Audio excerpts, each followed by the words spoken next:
Ang mapa na inilathala ng pahayagang pag-aari ng estado ng Beijing, ang Global Times, ay sumasaklaw sa malaking bahagi ng South China Sea, kabilang ang exclusive economic zone ng Pilipinas sa West Philippine Sea. At saka syempre, kaya tayo hindi papayag mga utol. So to check itong mapa, standard map, pero ito'y ano pa lang, pattern pa lang kung sakali at ito'y ayon sa itinakda ng international law. Okay, ito mula sa CNN. Ayan mga utol, no? Ayan ang ilalabas nating standard map, no? Ayan.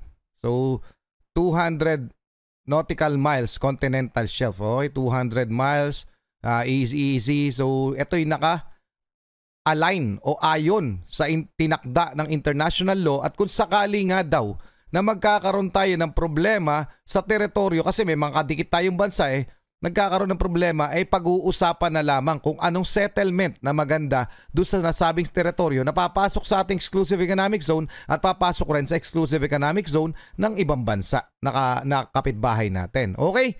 Yun yung sinabi ng AFP at ang ilang mga eksperto. Anyway, ito yung pakinggan muna natin. Yung sinabi ni AFP spokesperson na si Colonel Medel Aguilar tungkol dito sa standard map na ilalabas o planong ilabas ng Pilipinas. Okay? Mga karunungan, kaalaman, teorya, kasaysayan, hiwaga at mga bagong tuklas.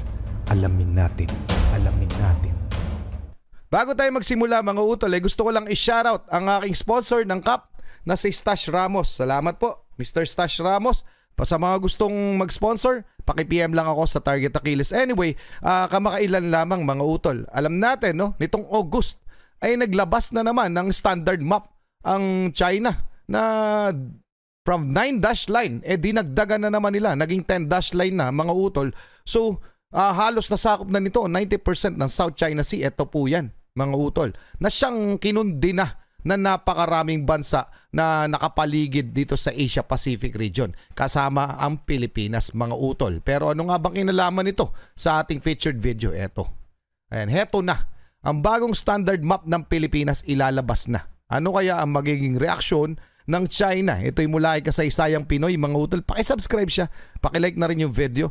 Standard map ng Pilipinas ilalabas na. Mamaya check natin to, tapos titingnan natin yung report tungkol dito. Okay, game na.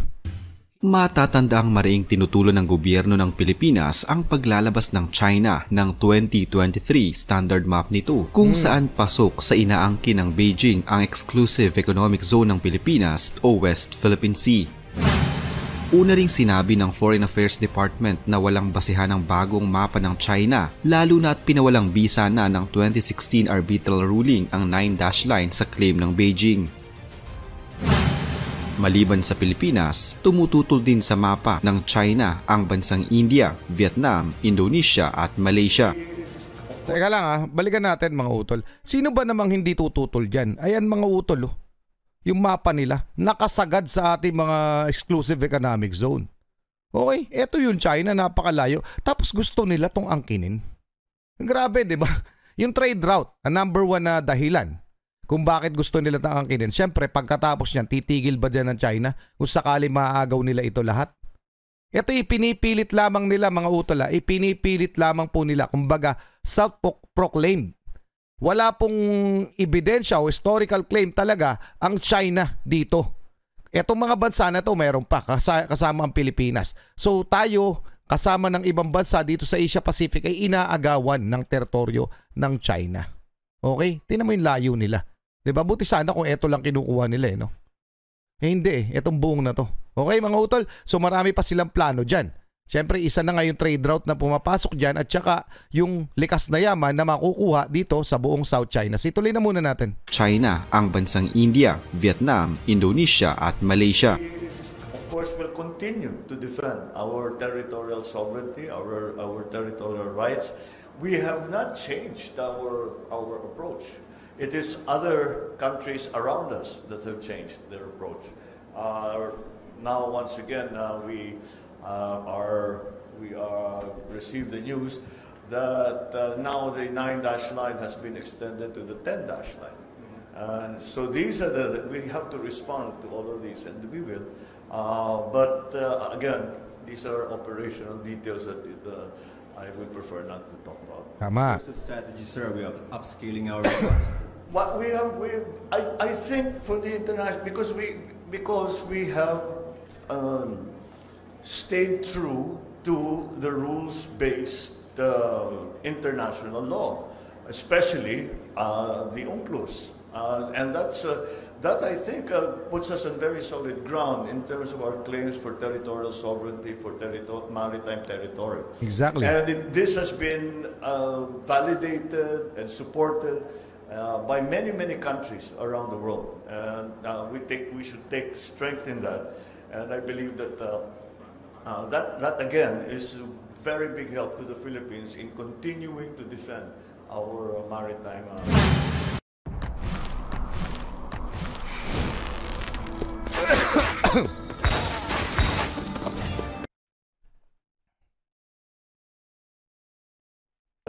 And I believe that that again is a very big help to the Philippines in continuing to defend our maritime. Bilang tugon sa 10-dash line map ng South China Sea ng China, maglalabas ng bagong mapang Pilipinas na sumasalamin sa legalidad ng maritime domain at territorial sovereignty ng bansa sa pinag-aagawang teritoryo alinsunod sa United Nations Convention on the Law of the Sea o UNCLOS. Kamakailan ay naglabas ang China ng di umano'y updated 10-dash line map na itinatampok ang jurisdiksyon nito sa buong South China Sea na pumasok sa exclusive economic zone ng Pilipinas at sa mga baybayin ng Malaysia at India. Tinanggihan ng Pilipinas ang 2023 bersyon ng mapa ng China na nagtatampok ng bagong 10-dash line na tumutukoy sa mga hangganan ng China sa South China Sea. Ang mapa na inilabas ng Ministry of Natural Resources ng China noong Agosto 28 ng taong ito ay tinutulan din ng India at Malaysia dahil inaangkin nito ang mga bahagi ng kanilang mga teritoryo. Ang mapa na inilathala ng pahayagang pag-aari ng Estado ng Beijing, ang Global Times ay sumasaklaw sa malaking bahagi ng South China Sea, kabilang ang exclusive economic zone ng Pilipinas sa West Philippine Sea. At saka syempre, kaya tayo hindi papayag, mga utol. So, to check itong mapa, standard map. Pero ito'y ano pa lang, pattern pa lang kung sakali. At ito'y ayon sa itinakda ng international law. Okay, ito'y mula sa CNN. Ayan, mga utol, no? Ayan ang ilalabas nating standard map, no? Ayan. So, 200 nautical miles continental shelf. Okay, 200 miles, easy. So, ito'y align o ayon sa tinakda ng international law, at kung sakali nga daw na magkakaroon tayo ng problema sa teritoryo, kasi may mga kadikit tayong bansa nagkakaroon ng problema, ay pag-uusapan na lamang kung anong settlement na maganda doon sa nasabing teritoryo na papasok sa ating exclusive economic zone at papasok rin sa exclusive economic zone ng ibang bansa na kapitbahay natin. Okay? Yun yung sinabi ng AFP at ang ilang mga eksperto. Anyway, eto yung pakinggan muna natin yung sinabi ni AFP spokesperson na si Colonel Medel Aguilar tungkol dito sa standard map na ilalabas o planong ilabas ng Pilipinas. Okay? I was informed also by the NTF-WPS that this standard map will actually counter the narrative of the 10-dash line map that China has just published. So it is also important for all of us, for the Filipinos, to understand that map, so that this gives us the pride or the responsibility. So ayan, mga utol. Pero pagtatakda, basta ang importante, mga utol, yung itatakda nating standard map na ilalabas natin naaayon sa international law na siyang sinasang-ayunan ng nakararaming bansa na miyembro ng United Nations. Actually, kung hindi ako nagkakamali, ang China isang permanent member ng United Nations. Yung United Nations ay siya pong nagtakda ng tinatawag na international law dito sa maritime domain na tinatawag. At sila, yung China, ang numero unong hindi gumagalang o may respeto sa itinakda ng international law. So, dapat talaga i-enforce ng ng UNCLOS o ng United Nations yung tinatakda nilang mga batas. So paano nga ba nila gagawin yun? Yun yung dapat nating malaman sa mga susunod na pagkakataon. Okay mga utol, balik na tayo sa ating featured video. Pero kailangan ko ang inyong komento, pa-comment na lang. Tama lang naman, di ba? Na maglabas tayo ng standard map natin na naaayon sa international law. Di ba? Pa-comment na lang, tuloy na natin ito. Ipinakita rin ng mapa ang Taiwan, gayon din ang hilagang silangang estado ng Arunachal Pradesh at rehiyon ng Aksai Chin ng India bilang bahagi ng domain ng China. Ang pinakahuling pagtatangka na ito na gawing lehitimo ang sinasabing soberanya at jurisdiksyon ng China sa paligid ng Pilipinas at mga maritime zone ay walang batayan sa ilalim ng international na batas, partikular ang 1982 United Nations Convention on the Law of the Sea o UNCLOS. Ito'y ayon mismo sa Department of Foreign Affairs. Ang 2016 Arbitral Award ay nagpawalang bisa sa 9-dash line ng China. Ito'y pahayag ng Department of Foreign Affairs sa isang pahayag noong Agosto 31 ngayong taon. Noong Hulyo 12, 2016, nanalo ang Pilipinas sa petisyon nito sa Hague-based Permanent Court of Arbitration o PCA matapos pawalang bisa ng tribunal ang pag-angkin ng Beijing ng mga makasaysayang karapatan sa halos buong South China Sea. Tumanggi ang China na tanggapin ang desisyon ng tribunal. Ang mga maritime area ng South China Sea na sakop ng 9-dash line ay salungat sa convention at walang legal na epekto hanggang sa lumampas sa mga ito sa geographic at substantive na mga limitasyon ng maritime entitlements ng China sa ilalim ng convention. Sinabi ng tagapagsalita ng Chinese Foreign Ministry na si Wang Wenbin na ang paglabas ng 2023 na edisyon ng MAPA ay routine practice lamang ng China at exercise of sovereignty in accordance with the law. In accordance with the law of whom? Diba? Kasi lahat ng ginagawa nila sa West Philippine Sea, particular na lang natin, sa West Philippine Sea, wag na sa buong South China Sea. Sa West Philippine Sea na lamang, dun sa exclusive economic zone ng Pilipinas, lahat ng ginagawa nila, labag na sa international law. So ano sinasabi nilang practice ng sovereign rights? Yun po yung palaging statement na ginagawa ng China na para bang dinideklara na nila talaga sa buong mundo na amin yan. Yung mga teritoryong inaangkin namin amin talaga. So, pinapractice lamang namin ang aming sovereign rights. So, supreme authority over yung kung anong land meron doon o kung anong teritoryo meron doon. Anong sovereign rights? Na with accordance to the law. At anong batas? Hindi nga sila tumatama o 'di ba? Nilalabag nila yung idineklara ng international law ng UNCLOS. So, anong batas ang sinasabi nila? Batas nila. Diba mga utol? Tayo, lahat ng ginagawa natin, kung napapansin nyo, lahat ng move, yung galaw, hakbang na ginagawa ng ating gobyerno ay nakaayon sa batas, pati yung ating navigation. So ang pinaglalaban po natin dito ay ang ating karapatan na nakatama sa batas, sa itinakda ng batas ng international law. So pinalalabas pa rin ng China na tama pa rin sila. So anong masasabi nyo dyan mga utol? Pa-comment na lang. Okay? So bago tayo magpatuloy, gusto ko lang i-share din itong statement ni Senate President Mig Zubiri tungkol sa issue na ito. Okay? Konti lamang mga utol, painggan lamang natin kasi nagustuhan ko to at gusto kong ibahagi sa inyo. Sovereign nations in the region where we believe in the rule of law. Rule of and law. Freedom of navigation.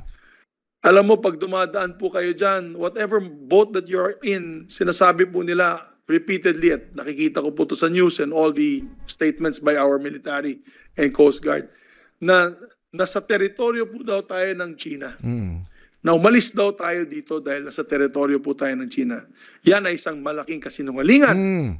At yan ay atin. Sa Pilipinas po yan.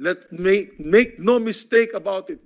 Nung isang gabi, pumunta po ako sa exhibit ng mga mapa. Mapa na turn of the century, ni 1600s, 1500s, panahon ni Magellan. At klarong-klaro po, nung panahon pa yun, yung Scarborough Shoals, yung Pag-asa Island, sa ibang pangalan pinatawag pero nandyan na. Pati Ayungin nandyan na. Lahat yan ay teritoryo ng Pilipinas. Okay mga utol, napakalinaw niyan. Yung historical claim na tinatawag, meron tayo nun as early as 16th century. Dahil nakalagay na sa mga mapa ng Pilipinas yung Scarborough Shoal at ilang bahagi ng Spratly Islands. Doon pa lang dapat ay tapos na itong usapin sa China. Kaya lang itong China, ginigiit lamang talaga nila yung kanilang nalalaman na wala namang ebidensya. Kumbaga nga, sarili lamang na amin yan. Ganon ang ginagawa lamang nila. So napakalinaw ng statement ni Senator Mig Zubiri. Okay? So tama lamang na ipaglaban natin. At ayon nga kay President Bongbong Marcos, hindi naman talaga tayo papayag na maagawan ng teritoryo. Okay? So hanggang saan aabot itong ginagawa na ito ng China na pangaagaw ng teritoryo sa Pilipinas. Grabe na, 'di ba? May mga sapak, parang gano'n di ba? Kasi hindi naman kanila, delusional na sila. Amin yan. Delusional na yon mga utol, no? So ano masasabi nyo dyan? Paki-comment na lang. Tuloy na muna natin. Patuloy na isinusulong ni Pangulong Ferdinand Marcos Jr. ang isang rules-based international order sa pinagtatalo ng South China Sea nang makipagpulong ito sa kanyang mga kapwa leader sa naganap na Association of Southeast Asian Nations Summit sa Indonesia. Patuloy na itinataguyod at ipinatutupad ng Pilipinas ang kalayaan sa paglalayag at overflight patungo sa South China Sea alinsunod sa international na batas.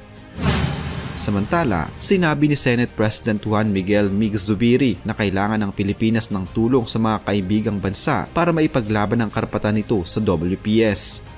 Hindi lang sa pagbibigay ng mga kagamitang pangdigma, dapat din tayong humingi ng tulong pang-ekonomiya dahil alam ng China na maaari nila tayong i-hostage pagdating sa kanilang economic agenda, dagdag ni Zubiri.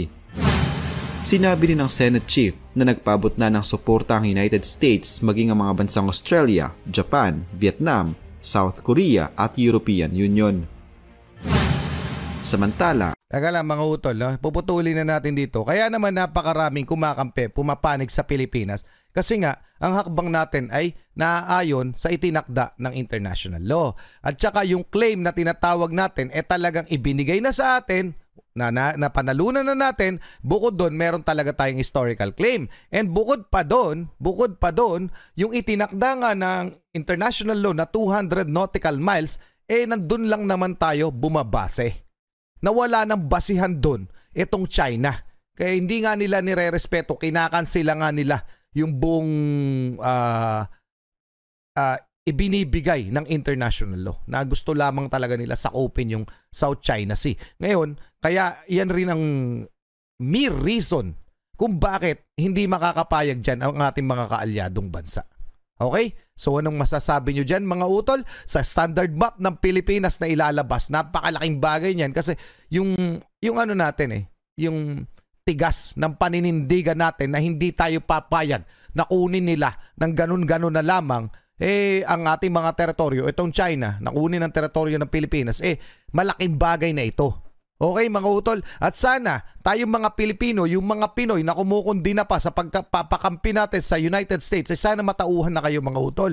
Ayan po, inaagawan tayo ng teritoryo. Kanino pa kayo kakampi? Sa nangaagaw? Diba? O sa...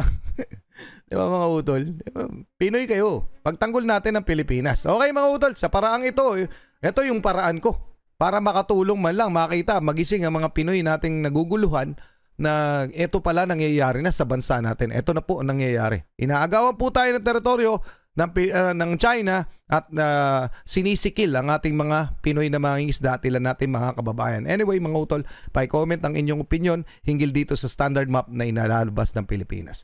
Maraming salamat kay Kasaysayang Pinoy. Maraming salamat sa inyo. Muli ako sa Target Achilles in behalf of the Real South Pie Production. Ako nagpapasalamat sa walang sawa niyong pagsuporta. Kayo mag-iingat, keep safe, God bless, at saludo po ako sa inyong lahat. Huwag niyo makakalimutang mag-komento at paki-like ng video.